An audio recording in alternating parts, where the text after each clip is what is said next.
হযরত মাইমুনা রাদিয়াল্লাহু আনহা আমাদের আম্মাজানদের একজন, রাসূলের পবিত্র স্ত্রীদের একজন, তিনি একদিন বলেন, ইয়া রাসূলুল্লাহ, বাইতুল মুকাদ্দাস সম্পর্কে আমাদেরকে কিছু শুনান, কিছু বলেন।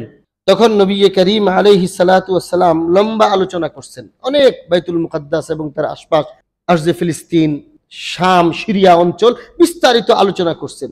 এই আলোচনার শেষ দিকে এসে রাসূল করিম সাল্লাল্লাহু আলাইহি ওয়াসাল্লাম বলেন আম্মাজানকে যে দেখো, তোমরা সেখানে যাবা, আল কুদস শহরে তোমরা যাবা, জেরুজালেমে তোমরা সফর করবা, মসজিদে আকসার উদ্দেশ্যে সফর করবা, মসজিদে হাজিরা দিবা, মসজিদে গিয়ে তোমরা নামাজ পড়বা।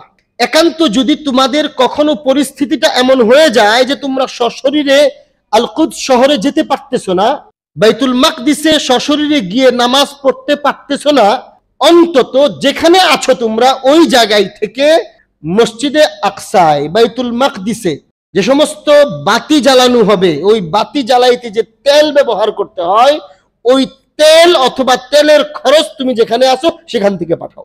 আমার প্রিয় ভাইরা, নবী করিম আলাইহিস সালাতু ওয়াস সালাম আমাদেরকে মসজিদে আকসায় যাওয়ার কি পরিমাণ গুরুত্ব দিয়েছেন এটা থেকে বুঝেন।